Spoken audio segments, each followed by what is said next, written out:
Hi friends, thank you so much for joining me for this week's astro weather forecast. I'm Pix. This is for the week of Monday, November 7th through Sunday, November 13th, and it includes the last eclipse of the year.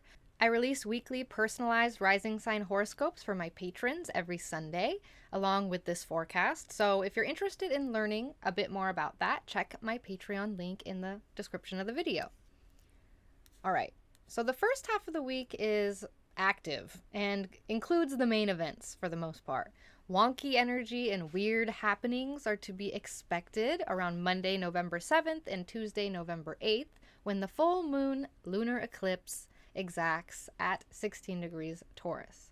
So this is the last eclipse of the year and near the final chapter of the big changes happening for the fixed rising signs. That's Taurus, Leo, Scorpio, and Aquarius. Eclipses symbolize major endings and beginnings happening simultaneously and can contain external and internal transformations depending on where they hit in your chart. They represent a long-term change over the course of 2 years. The time around eclipses can include a lot of experiences that push you towards that change, feeling internal shifts that push you to make necessary changes, or external shifts happening outside of your control that push you to change. Those are both possibilities during eclipses. This eclipse is making some obnoxious aspects also. This is a very special eclipse. Firstly, it's conjoined Uranus at 16 degrees Taurus, so the beginning of the week offers surprises and switch-ups and unique or non-traditional solutions to things. Breakdowns and breakthroughs are possible. As the saying goes, you have to break down to break through sometimes, and that's Uranus energy. Uranus provides a stress test with this full moon, and the result of this test will inform you on if the foundation of what you're dealing with is stable or not. And this can be very stressful, but very informative also. Especially because at the same time, Mercury is cazimi at 16 degrees Scorpio, exactly opposing the Uranus eclipse conjunction. So cazimis are when a planet conjoins the same degree as the sun, conjoins the heart of the sun, and indicates that there's new information that's going to be provided, usually by way of blessing or good luck or some sort of perfect alignment. Mercury, like I said, conjoins the heart of the sun and therefore sits in the throne of the king. The king is the sun. The king offers Mercury its blessings and gifts while it's there, and the king whispers in Mercury's ear, revealing secrets, sitting in the throne of the king with him. I released a different video on the 4 things to expect with this eclipse, with rising sign horoscopes included. Patrons, you would have already gotten it in the week's horoscopes, but if you aren't a patron, check out that eclipse video. I have more info on the eclipse. Either way, expect the unexpected at the beginning of the week. Surprise somebody or be surprised. Okay, on Wednesday, November 9th, the moon enters Gemini, and the eclipse energy is finally cleared when the moon changes signs, though the energy will still be intense until the end of the week. Either way, with the moon in Gemini, multitasking skills are boosted. Gemini moons tend to bring on busy brain or buzz brain, so take extra time to slow down, remember to breathe. Breathing exercises are recommended while the moon is in Gemini, though it's challenging to do because you're busy multitasking and being busy-brained. But a Gemini moon would generally be pretty communicative and chatty, so usually, but this time it's a little bit less so because Mercury in Scorpio is squaring Saturn at 18 degrees Aquarius during the middle of the week when the moon changes signs. Saturn likes to quiet Mercury down.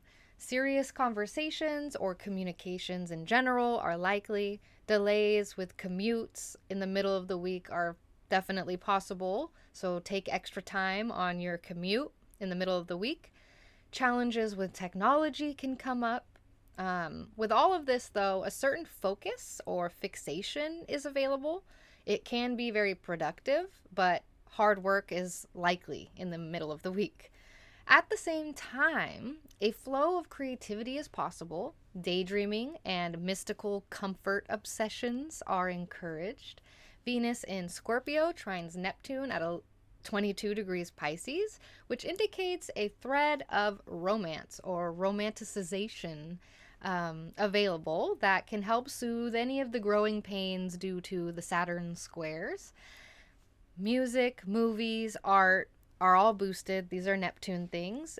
Good things happening in relationships is also possible with this aspect. So with serious conversations in relationships can come romantic solutions.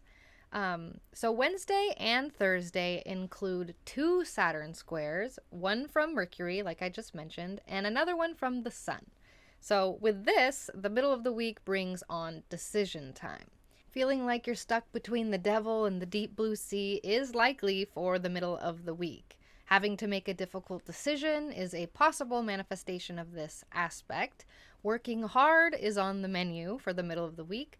Choosing between this or that is prescribed, actually making the decision. And with this, you can begin to move forward with your true priorities or more authentic priorities, especially concerning foundational topics with your life or systems that you're involved with. Saturn's all about rules and systems and foundational topics. Hearing no or saying no is a real possibility with Saturn square. But once these Saturn squares pass, the end of the week graces us with chill energy, finally. On Friday, November 11th, Mercury in Scorpio trines Neptune at 22 degrees Pisces, and with this you can expect another certain flow with any technical work. Intuitive and communication, so like when you look at somebody and you kind of know what they're thinking, that happens a lot with friends or partners, but intuitive communication is heightened. And synchronicities are strengthened with Neptune stuff, with Mercury-Neptune stuff. The weekend provides creative energy from your hands or your mind, Mercury things. So reading, writing, art, hanging out with friends, chatting it up, all full of syncs probably. Doing things you like is supported on Friday and over the weekend. A mystical vibe is present too.